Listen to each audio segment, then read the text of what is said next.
నమస్కారం ఘంటారావానికి స్వాగతం. ముందుగా ప్రధానాంశాలు. పార్టీ వ్యతిరేక కార్యకలాపాలే కవిత సస్పెన్షన్కు కారణం. కేసీఆర్ ఆదేశాలతోనే సస్పెండ్ చేస్తున్నట్లు బీఆర్ఎస్ ప్రకటన. ఎమ్మెల్సీ పదవిని వదులుకునే యోచనలో కవిత. రేపు నిర్ణయం ప్రకటించే అవకాశం.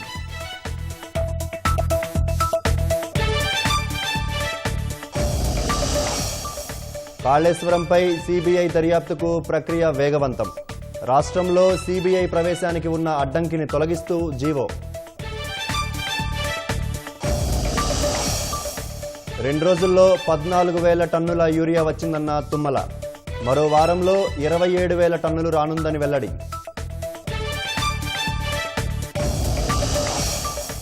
త్వరలోనే 3వ ఆర్థిక వ్యవస్థగా భారత్.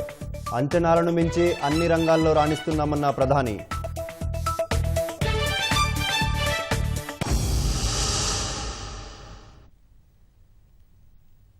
బీఆర్ఎస్ నుంచి ఎమ్మెల్సీ కవితను సస్పెండ్ చేశారు. పార్టీ ప్రధాన కార్యదర్శులు తక్కెళ్లపల్లి రవీంద్రరావు, సోమభరత్ పేరిట ఈ మేరకు ప్రకటన విడుదల చేశారు. కవిత తీరు పార్టీకి నష్టం కలిగిస్తోందంటూ ఆ ప్రకటనలో పేర్కొన్నారు. బీఆర్ఎస్ కీలక నేత హరీష్ రావుతో పాటు మాజీ ఎంపీ సంతోష్పై సంచలన వ్యాఖ్యలతో ప్రకంపనలు సృష్టించిన కేసీఆర్ తనయ ఎమ్మెల్సీ కవితపై బీఆర్ఎస్ సస్పెన్షన్ వేటు వేసింది. ఈ మేరకు పార్టీ క్రమశిక్షణ వ్యవహారాల బాధ్యుడు సోమ భరత్ కుమార్, పార్టీ ప్రధాన కార్యదర్శి టి రవీంద్రరావు పేరిట ప్రకటన విడుదల చేశారు. కవిత తీరు పార్టీకి నష్టం కలిగిస్తుందంటూ ఆ ప్రకటనలో పేర్కొన్నారు. కవిత ఇటీవలి కాలంలో ప్రవర్తిస్తున్న తీరుతెన్నులు, కొనసాగిస్తున్న పార్టీ వ్యతిరేక కార్యకలాపాలు బీఆర్ఎస్ పార్టీకి నష్టం కలిగించే రీతిలో ఉన్నందున ఆ పార్టీ అధిష్టానం ఈ విషయాన్ని తీవ్రంగా పరిగణిస్తుందని ఆ ప్రకటనలో పేర్కొన్నారు. పార్టీ అధ్యక్షులు కేసీఆర్ కవితను తక్షణం పార్టీ నుండి సస్పెండ్ చేస్తూ నిర్ణయం తీసుకున్నారని వెల్లడించారు.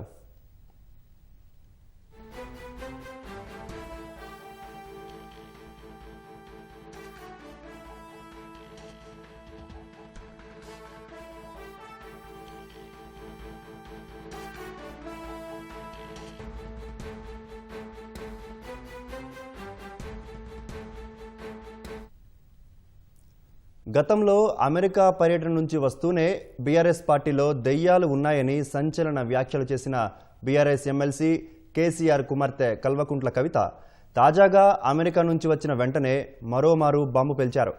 గతంలో విమానాశ్రయంలోనే మాట్లాడిన కవిత ఈసారి ఏకంగా మీడియా సమావేశం నిర్వహించి మరీ మాజీ మంత్రి హరీష్ రావు, మాజీ ఎంపీ సంతోష్ కుమార్పై తీవ్ర స్థాయిలో ఆరోపణలు గుప్పించారు. కేసీఆర్పై అవినీతి మరకలకు మాజీ మంత్రి హరీష్ రావు, మాజీ ఎంపీ సంతోష్ కుమార్ కారణమంటూ సంచలన ఆరోపణలు చేశారు. ఏకంగా అధినేత కుమార్తె, కుటుంబ సభ్యులపైనే ఆరోపణలు చేయడం గులాబీ పార్టీలో కలకలం రేపింది. కాళేశ్వరం ఆనకట్టలకు సంబంధించిన లోపాలపై సీబీఐ విచారణకు అప్పగించడంపై తీవ్ర స్థాయిలో స్పందించిన కవిత కేసీఆర్పై సీబీఐ కేసులు పెట్టే స్థాయికి వచ్చాక పార్టీ ఉంటే ఎంత, పోతే ఎంత అంటూ ఘాటుగా వ్యాఖ్యానించారు. కాళేశ్వరం అవినీతిలో 5 ఏళ్లు సాగునీటి మంత్రిగా పనిచేసిన హరీష్ రావు పాత్ర లేదా? అందుకే 2వ దఫాలో ఆ బాధ్యతల నుంచి తప్పించలేదా అని ప్రశ్నించారు. మాజీ మంత్రి హరీష్ రావు, మాజీ ఎంపీ సంతోష్ వల్లే కేసీఆర్కు అవినీతి మరకలు అని ఆరోపించారు. ఆ ఇద్దరి వెనకాల ముఖ్యమంత్రి రేవంత్ రెడ్డి ఉన్నారని అన్నారు. ఆ ఇద్దరు నేతలు సామాజిక మాధ్యమాల్లో తనపై ఇష్టం వచ్చినట్లు రాయిస్తున్నారన్న కవిత తనపై కుట్రలను సహించిన తన తండ్రి కేసీఆర్పై వస్తున్న అవినీతి ఆరోపణని తట్టుకోలేకపోతున్నారని భావోద్వేగానికి లోనయ్యారు. ఎవరో ఆడిస్తే ఆడే ఆట బొమ్మను తాను కానని ఖబర్దార్ అని హెచ్చరించారు. కవిత ఆరోపణలు, వ్యాఖ్యలు గులాబీ పార్టీలో కలకలం రేపాయి. వెంటనే కవిత టీం సభ్యులను బీఆర్ఎస్ పార్టీ మాధ్యమాల నుంచి తొలగించారు.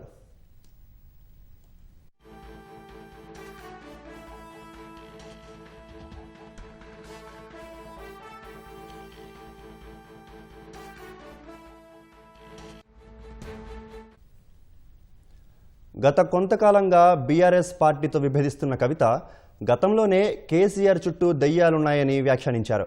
బీసీ రిజర్వేషన్ల విషయంలోనూ బీఆర్ఎస్ విధానంతో విభేదించారు.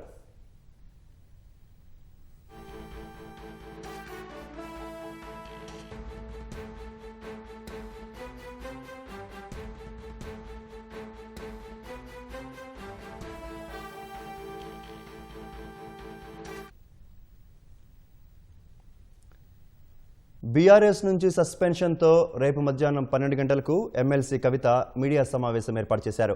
ఆమె శాసన మండలి సభ్యత్వాన్ని వదులుకునే యోచనలో ఉన్నట్లు తెలుస్తోంది. ఎమ్మెల్సీ పదవిపై పార్టీ తరపున ఫిర్యాదు చేయకముందే రాజీనామా చేయాలని యోచిస్తున్నట్లు తెలుస్తోంది. క్రమశిక్షణ చర్యల దృష్ట్యా పార్టీ నుంచి వేటు వేయడంతో కవిత రాజకీయ భవిష్యత్తు ఏంటనే విషయంపై పలు రకాల ఊహాగానాలు వినిపిస్తున్నాయి. కానీ రేపటి మీడియా సమావేశంలో కవిత రాజకీయంగా ఎలాంటి మార్గం ఎంచుకుంటారు, ఎలాంటి నిర్ణయం తీసుకుంటారనే విషయం ఆసక్తి రేపుతోంది.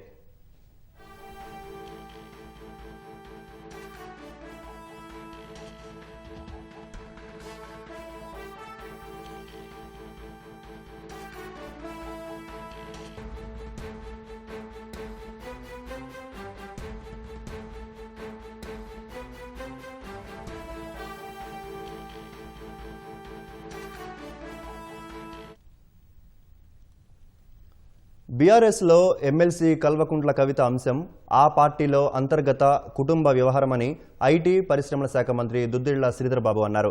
శాసనసభ ఎన్నికల సమయంలోనే కాళేశ్వరం ప్రాజెక్టు నిర్మాణంలో అవినీతి అవకతవకలపై జ్యుడిషియల్ కమిషన్ ఏర్పాటు చేస్తామని హామీ ఇచ్చామని తెలిపారు. అధికారంలోకి వచ్చిన తర్వాత పీసీ ఘోష్ కమిషన్ ఏర్పాటు చేసి ఆ నివేదిక ఆధారంగా తదుపరి విచారణ సీబీఐకి అప్పగించామని బహిరంగంగా ప్రకటించినట్లు చెప్పారు.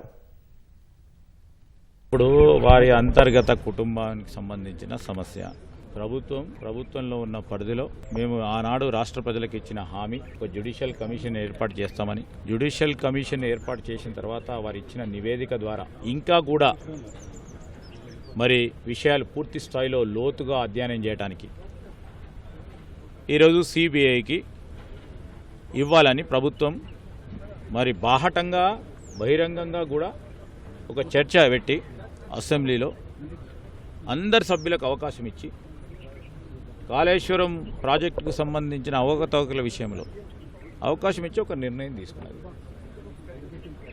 పూర్తి స్థాయిలో ఏదైతే నివేదిక ఉందో, పీసీ ఘోష్ గారి నివేదిక ఉందో, మీరందరూ కూడా స్పష్టంగా మీ చేతిలో కూడా ఉంది.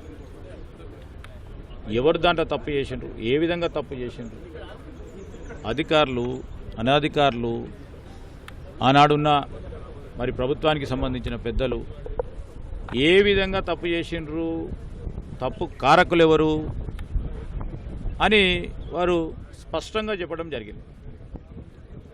ఆనాడు ఇప్పుడు వారు మాట్లాడుతూ ఉన్నారే, ఏ పార్టీలో ఉండే, ఈరోజు ఏ పార్టీలో ఉన్నారు, వారందరికి సంబంధించిన అంశం అది. ఇప్పుడు సిబిఐ ఎంక్వైరీ అయింది కనుక మేము పూర్తి స్థాయిలో నమ్మకం ఉంది, విచారణ పూర్తి స్థాయిలో జరుగుతుందని, ఖచ్చితంగా జరుగుతుందని, తప్పకుండా దోషులు కఠినంగా శిక్షిస్తుందని. Thank you. బీఆర్ఎస్ నుంచి ఎమ్మెల్సీ కవిత సస్పెన్షన్ అంశం ఆ పార్టీ అంతర్గత వ్యవహారమని పీసీసీ అధ్యక్షుడు మహేష్ కుమార్ గౌడ్ స్పష్టం చేశారు.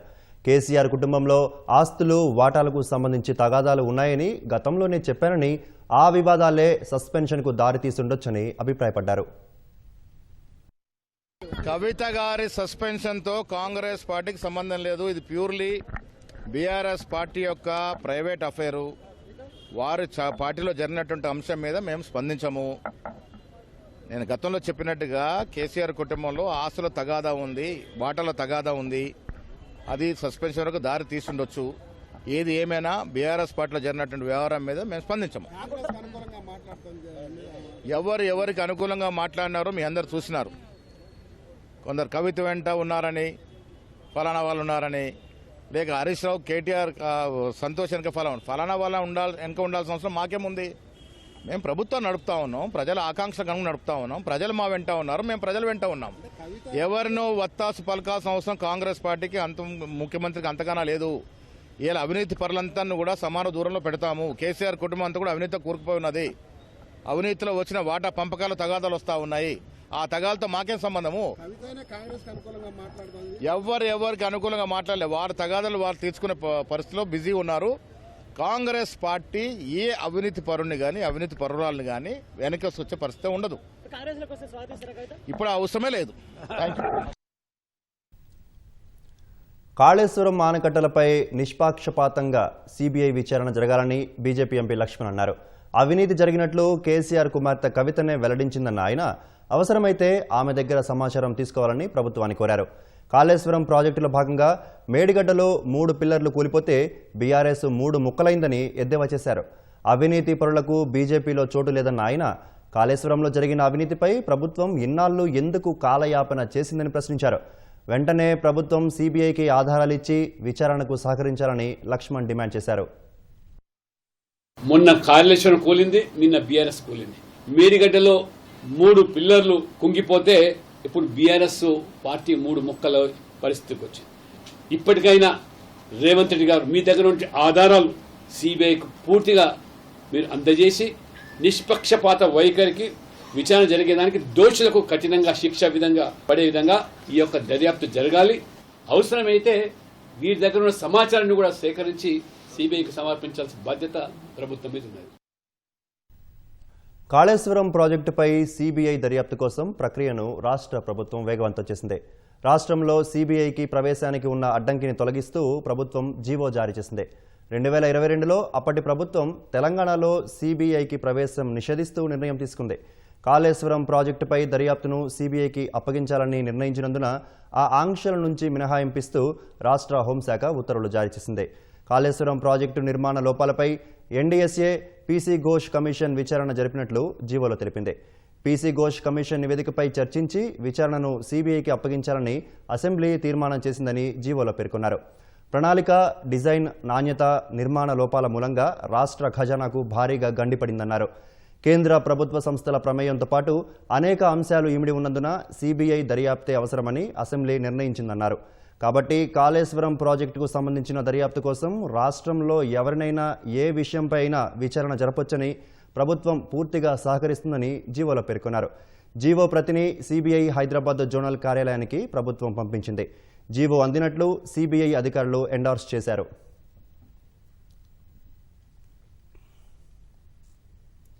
కాళేశ్వరం ప్రాజెక్టుపై జస్టిస్ పీసీ ఘోష్ కమిషన్ నివేదిక ఆధారంగా తదుపరి చర్యలు చేపట్టొద్దని హైకోర్టు మధ్యంతర ఉత్తర్వులు జారీ చేసింది. ఈ మేరకు మాజీ సీఎం కేసీఆర్, మాజీ మంత్రి హరీష్ రావు దాఖలు చేసిన మధ్యంతర పిటిషన్లపై హైకోర్టు మధ్యంతర ఉత్తర్వులు జారీ చేసింది. తదుపరి విచారణను అక్టోబర్ 7కు వాయిదా వేసింది. పీసీ ఘోష్ కమిషన్ నివేదిక ఆధారంగా చర్యలు చేపట్టొద్దని విజ్ఞప్తి చేసిన ప్రభుత్వం సీబీఐకి అప్పజెప్తూ జీవో జారీ చేసిందని కేసీఆర్, హరీష్ రావుల తరపు న్యాయవాదులు కోర్టుకు తెలిపారు. కాళేశ్వరం ప్రాజెక్టులో చోటు చేసుకున్న అవినీతి, నాసిరక నిర్మాణం, నిర్వహణ లోపంపై దర్యాప్తును సీబీఐకి అప్పగించాలని ప్రభుత్వం నిర్ణయం తీసుకుందని అడ్వకేట్ జనరల్ సుదర్శన్ రెడ్డి హైకోర్టుకు తెలిపారు.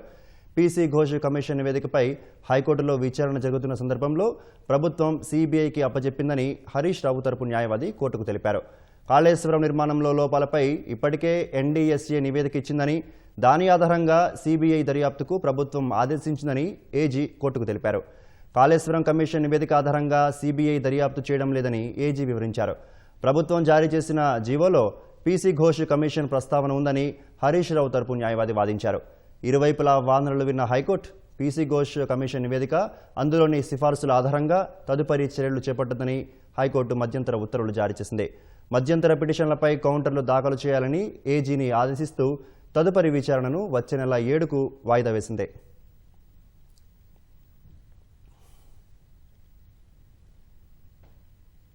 కాళేశ్వరం ప్రాజెక్టు కమిషన్ రిపోర్టును కాంగ్రెస్ ప్రభుత్వం సీబీఐకి అప్పగించడంపై బీఆర్ఎస్ నాయకులు నిరసన తెలిపారు. సీబీఐ విచారణ పేరుతో కేసీఆర్పై బురద జల్లడంతో పాటు కాళేశ్వరం ప్రాజెక్టును శాశ్వతంగా మూసివేయాలనే కుట్ర చేస్తున్నారని మండిపడ్డారు.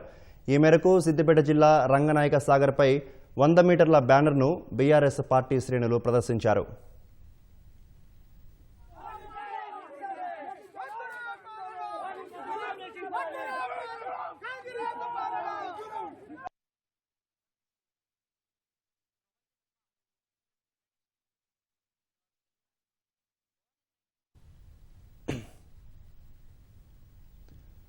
యూరియా విషయంలో రైతులకు తీపి కబురు. 2 రోజుల్లో 14,000 మెట్రిక్ టన్నుల యూరియా వచ్చిందని వ్యవసాయ శాఖ మంత్రి తుమ్మల నాగేశ్వరరావు తెలిపారు. వారంలో మరో 27,470 మెట్రిక్ టన్నుల యూరియా రానుందని మంత్రి పేర్కొన్నారు. రైతులకు ఇబ్బందులు రాకుండా పంపిణీ చేయాలని మంత్రి తుమ్మల ఆదేశించారు. రాష్ట్ర ప్రభుత్వం తీసుకున్న చర్యల వల్ల కొరతను అధిగమిస్తున్నామని స్పష్టం చేశారు. యూరియా తగినంత అందుబాటులో ఉండేలా కేంద్రంతో ఎప్పటికప్పుడు సంప్రదింపులు జరుపుతున్నామని తుమ్మల చెప్పారు. డిమాండ్కు అనుగుణంగా పంపిణీ చేయాలని సంబంధిత అధికారులకు స్పష్టమైన ఆదేశాలు జారీ చేశారు. వ్యవసాయ అధికారులు సమన్వయం చేసుకోవాలని నిర్దేశించారు. ఇటీవల వరదలకు దెబ్బతిన్న పంటలకు పరిహారం అందేలా ప్రభుత్వం చర్యలు తీసుకుంటుందని తుమ్మల భరోసా ఇచ్చారు. పంట నష్టం అంచనా లెక్కగట్టి నివేదిక అందించాల్సిందిగా సంబంధిత అధికారులకు తక్షణ ఆదేశాలు జారీ చేసినట్లు వెల్లడించారు.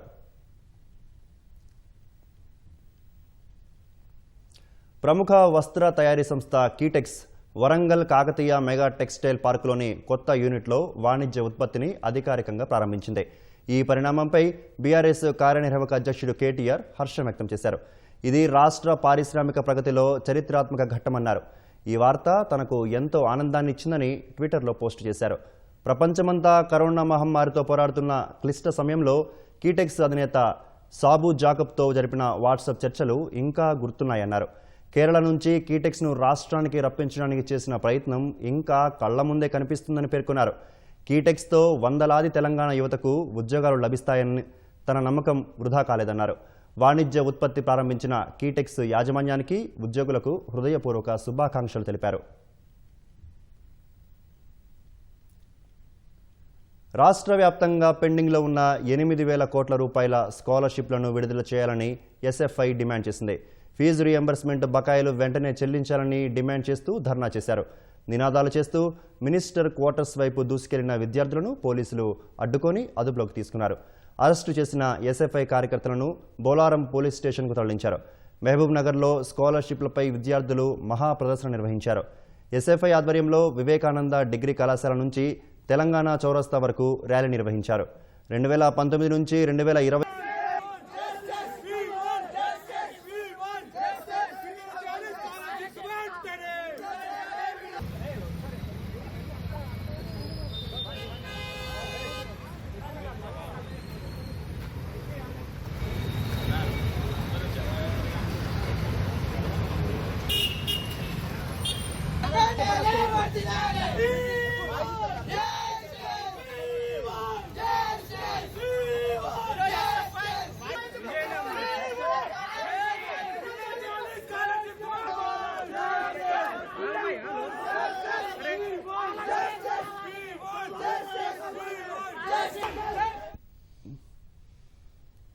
హైదరాబాద్లో గణేష్ నిమజ్జన శోభాయాత్రకు కేంద్ర హోంమంత్రి అమిత్ షా ముఖ్య అతిథిగా రానున్నారు. భాగ్యనగర్ గణేష్ ఉత్సవ సమితి ఆహ్వానం మేరకు అమిత్ షా ఈ నెల 6న హైదరాబాద్లో పర్యటించనున్నారు. శనివారం ఉదయం 11 గంటలకు ఆయన బేగంపేట విమానాశ్రయానికి చేరుకుంటారు. ఉదయం 11:30 నుంచి మధ్యాహ్నం 12:30 వరకు ఐటీసీ కాకతీయలో బీజేపీ ముఖ్య నేతలతో సమావేశమవుతారు. మధ్యాహ్నం 1 గంటకు చార్మినార్ వద్ద వినాయక నిమజ్జనం శోభాయాత్రలో కేంద్ర హోంమంత్రి పాల్గొంటారు. మధ్యాహ్నం 3:30కు ఎంజే మార్కెట్ వద్ద నిమజ్జన శోభయాత్రను ఉద్దేశించి అమిత్ షా ప్రసంగించనున్నారు.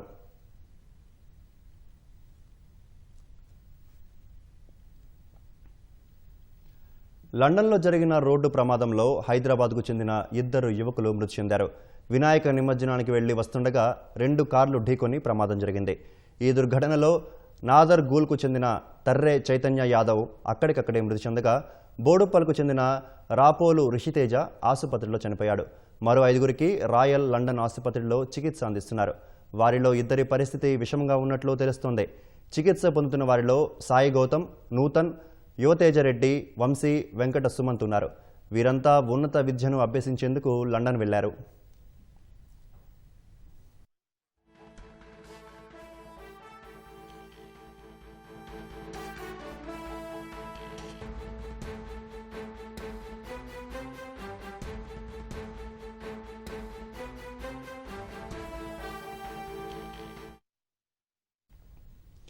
తూర్పు ఆఫ్ఘనిస్తాన్లో సంభవించిన భారీ భూకంపంలో మృతుల సంఖ్య 1400 దాటిందని తాలిబాన్ ప్రభుత్వ అధికార ప్రతినిధి తెలిపారు. క్షతగాత్రుల సంఖ్య 3000కు పెరిగిందని చెప్పారు. మారుమూల ప్రాంతాలకు రెస్క్యూ సిబ్బంది ఇప్పుడిప్పుడే చేరుకుంటుండగా మృతుల సంఖ్య మరింత పెరిగే అవకాశం ఉందని అధికారులు అనుమానం వ్యక్తం చేస్తున్నారు. భూకంపం దాటికి పలు ప్రాంతాల్లో కొండ చర్యలు విరిగిపడి రహదారులు మూసుకుపోయాయని ఆఫ్ఘనిస్తాన్ జాతీయ విపత్తు నిర్వహణ అథారిటీ అధికార ప్రతినిధి తెలిపారు. ఫలితంగా కొన్ని ప్రాంతాలకు సహాయక బృందాలు చేరుకోవడానికి ఇబ్బందులు ఎదురవుతున్నాయని వెల్లడించారు. భూకంపం తాకిన తూర్పు ఆఫ్ఘనిస్తాన్ పర్వత ప్రాంతం కావడం వల్ల మారుమూల గ్రామాల్లో ఇంకా సహాయక చర్యలు ప్రారంభం కాలేదు. ఆదివారం రాత్రి 11:37 ఆఫ్ఘనిస్తాన్లోని కునార్ ప్రావిన్స్లో భూకంపం సంభవించింది. రిక్టర్ స్కేలుపై 6 తీవ్రత నమోదైంది. జలాలాబాద్ నగరానికి 27 కిలోమీటర్ల దూరంలో 8 కిలోమీటర్ల లోతులో భూకంప కేంద్రాన్ని గుర్తించారు. ఈ లోతు తక్కువగా ఉండటంతోనే తీవ్రత అధికంగా ఉందని నిపుణులు చెబుతున్నారు.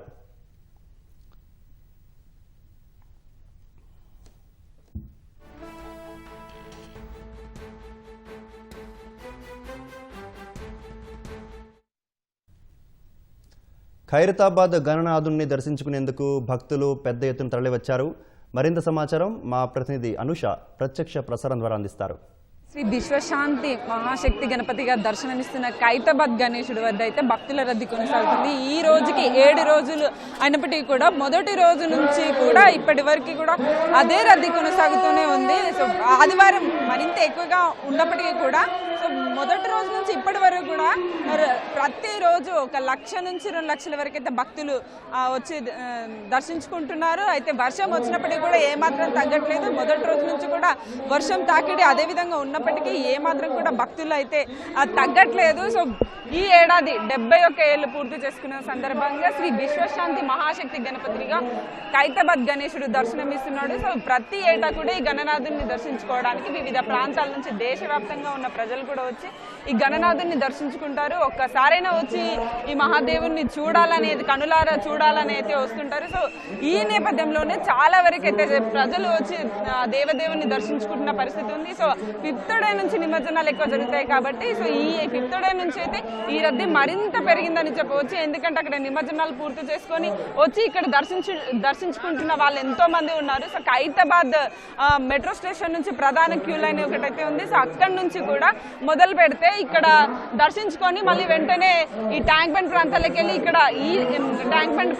అక్కడ టూరిస్ట్ ప్లేసెస్ ని చూస్తున్నారు. సో ఈ నేపథ్యంలో ఖైరతాబాద్ అండ్ ట్యాంక్ బండ్ ప్రాంతాల్లో అయితే విపరీతమైన రద్దీ కనిపిస్తుంది. ఈ భక్తుల కోలాహలమే కనిపిస్తున్న పరిస్థితి ఉంది. ఇప్పుడు కూడా మన విజువల్స్ లో చూస్తున్నాం. ఇప్పుడు వర్షం కురిసినప్పటికీ కూడా ఏమాత్రం కూడా భక్తులు తగ్గట్లేదు. వచ్చి ఆ దేవదేవుని తమ ఫోన్లలో బంధించడానికి పోటీ పడి మరి ఫోటోలు తీస్తున్న పరిస్థితి ఉంది. ఎందుకంటే వివిధ ప్రాంతాల నుంచి వస్తారు కాబట్టి ఒకసారి స్టేటస్లు పెట్టుకుని ఆనందపడాలని ఎంతో మంది అనుకుంటారు. సో ఆ నేపథ్యంలోనే ప్రతి ఒక్కరు కూడా ఫోన్లు బయటకు తీసి ఆ దేవదేవుని కళ్ళారా వీక్షిస్తున్నారు. అయితే రాత్రి సమయాల్లో ఎక్కువగా చాలా అందంగా దేదీప్యమానంగా ఈ గణనాథుడు కనిపిస్తాడు. ప్రత్యేకమైన ఫోకస్ లైట్స్ పెట్టి ఆ మెయిన్ ప్రధాన విగ్రహం ఫోకస్ అయ్యేటట్టుగా అయితే ఇక్కడ పెట్టారు. సో ఎంత దూరం నుంచి చూసినా సరే ఆ దేవదేవుడు చాలా కన్నుల విందుగా కూడా కనిపిస్తున్నారు. సో ఈ నేపథ్యంలోనే క్యూ లైన్లు ఖైరతాబాద్ మెట్రో స్టేషన్ నుంచి దేవుని దగ్గరగా చూడడానికి అవకాశం ఉన్నప్పటికీ ప్రధానంగా వేరే క్యూ లైన్లు మీరా టాకీస్ కానీ అమెక్స్ థియేటర్ నుంచి వచ్చే వాళ్ళు మాత్రం దూరం నుంచి దేవదేవుని చూడాల్సి ఉంటుంది. అయినప్పటికీ చాలా మంది దూరం నుంచి వచ్చి చూస్తున్నారు. ఎందుకంటే దూరం నుంచి ఇంకా విజువల్ ఇంపాక్ట్ఫుల్ గా కనిపిస్తుంది కాబట్టి. సో మొత్తానికి రాత్రి సమయాల్లో మరింత భక్తుల రద్దీ అయితే ఎక్కువగా ఉంటుంది. ప్రతిరోజు ఉదయం 6 గంటల నుంచి రాత్రి 11 గంటల వరకు కూడా ఈ భక్తులకి దర్శనానికి అనుమతి ఉండడంతో ఉదయం నుంచే కూడా భక్తులు దర్శించుకొని వెళ్తుంటారు. రాత్రి సమయాల్లో ఈ రద్దీ అయితే ఉదయం కంటే కూడా ఎక్కువగా కనిపిస్తూ ఉంటుంది. ప్రత్యేకమైన పూజలు ప్రతిరోజు కూడా ఈ దేవదేవునికి ప్రత్యేకమైన పూజలు నిర్వహిస్తూ శాంతి హోమాలు నిర్వహిస్తూ అయితే ఇక్కడ కమిటీ నిర్వాహకులు చేస్తున్నారు. సో ఈ ఇటీవలే నిన్ననే 130 గంటలతో హోమం కూడా కళ్యాణోత్సవం కూడా చేశారు. సో ప్రతిరోజు ఒక భిన్నమైన కార్యక్రమంతో అయితే ఇక్కడ ఖైరతాబాద్ కమిటీ నిర్వాహకులు అయితే చేస్తున్నారు. మొత్తానికి ఓవరాల్ గా ఇక్కడ చూసుకున్నట్లయితే భక్తులు ఎక్కువగా ఉంటారు కాబట్టి ఆకతాయిలు కూడా అధికంగానే వస్తారు. సో దీన్ని దృష్టిలో పెట్టుకునే వాలంటీర్లు కానీ పోలీస్ బందోబస్తు కానీ అలాగే మఫ్టీలో ఉన్న షీటింగ్స్ కూడా చాలా పనిచేస్తున్నారు. ఇది వరకే కూడా కొంతమంది ఆకతాయిలని మఫ్టీలో ఉన్న షీటిన్స్ ఆట కట్టించారు. సో ఇప్పటికీ సీసీ కెమెరాల ద్వారా ఎప్పటికప్పుడు పర్యవేక్షిస్తూ ఎలాంటి అవాంఛనీయ ఘటనలు జరగకుండా తోపులాటలు కూడా జరగకుండా అలాగనే మహిళలు ఎక్కువగా ఇలాంటి ప్రదేశాల్లో మహిళలు ఎక్కువగా వస్తుంటారు కాబట్టి ఈ ఆకతాయిల ఆగడాలు కొనసాగకుండా ఎప్పటికప్పుడు అయితే రక్షణ చర్యలు అయితే తీసుకున్నారు. దర్శనం చేసుకున్న వారు సజావుగా ముందుకు వెళ్ళేలా అయితే చూస్తున్నారు. గుమిగూడకుండా ఇక్కడ ఉండకుండా అయితే చూస్తున్నారు. సో అలాగే చాలా మంది వస్తుంటారు. లక్షల మంది ప్రతిదినం సందర్శిస్తుంటారు. భక్తుల్ని దేవుణ్ణి దర్శించుకుంటారు కాబట్టి మెడికల్ కూడా ఇక్కడ ఉంది. మెడికల్ క్యాంప్ కూడా ఏర్పాటు చేస్తారు.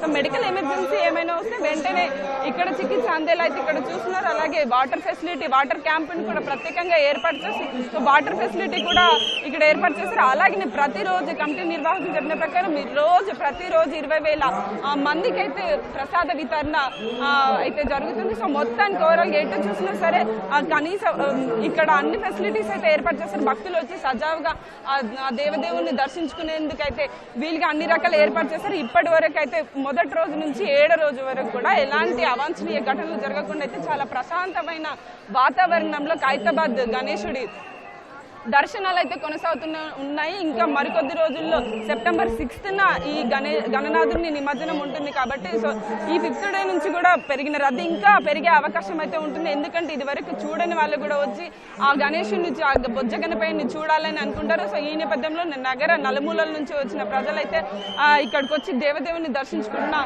పరిస్థితి అయితే ఉంది. సో వివిధ జిల్లాల నుంచి నిమజ్జనానికి వచ్చిన వాళ్ళు కూడా వచ్చి ఇక్కడ వచ్చి దర్శించుకున్న పరిస్థితి ఉంది. సో ఇక్కడ ఓవరాల్ చూస్తే భక్తులైతే రాష్ట్ర వ్యాప్తంగా ఉన్న ప్రజలైతే వచ్చి ఆ గణనాథునికి దర్శించుకొని తన్మయత్వంతో ముందుకెళ్తున్న పరిస్థితి అయితే కనిపిస్తుంది. సో ఓవరాల్గా ఇటు చూసుకున్నట్లయితే ఆ ఖైరతాబాద్ గణేశుడి వద్ద అయితే మొదటి రోజు నుంచి పెరిగిన రద్దీ ఇప్పటి వరకు కూడా కొనసాగుతూనే ఉంది. సో ఇది ఇంకా మరో 3-4 రోజులు కూడా ఇలాగే కొనసాగే అవకాశం అయితే కనిపిస్తుంది. సో క్యూ లైన్లలో అయితే భక్తులు కిక్కిసిపోయిన పరిస్థితి ఉంది. సో బేసిక్గా రాత్రి సమయాల్లో అయితే సాయంత్రం 5 నుంచి అయితే భక్తుల రద్దీ మరీ అధికంగా ఉంటుంది. సో రాత్రి సమయాల్లో ఇంకా ఎక్కువ పెరిగే అవకాశం ఉంటుంది. ఎందుకంటే టూరిస్ట్ ప్లేస్ కావడంతో ఇక్కడైతే భక్తుల రద్దీ ఎక్కువగా కనిపిస్తుందని చెప్పవచ్చు. మరో 3-4 రోజులు కూడా ఇదే కొనసాగే అవకాశం ఉంది. సో ఇప్పటి వరకు అయితే చాలా ప్రశాంతమైన వాతావరణంలో ఖైరతాబాద్ గణేశుడి దర్శనాలు అయితే కొనసాగుతున్నాయి. సో ఈ ఏడాది శ్రీ విశ్వశాంతి మహాశక్తి గణపతిగా దర్శనమిస్తున్న ఈ గణనాథుని చూడడానికి లక్షలాది మంది అయితే బారులు తీరుతున్న పరిస్థితి అయితే ఇక్కడ ఉంది. ఇది ఇక్కడి తాజా పరిస్థితి. Over to studio.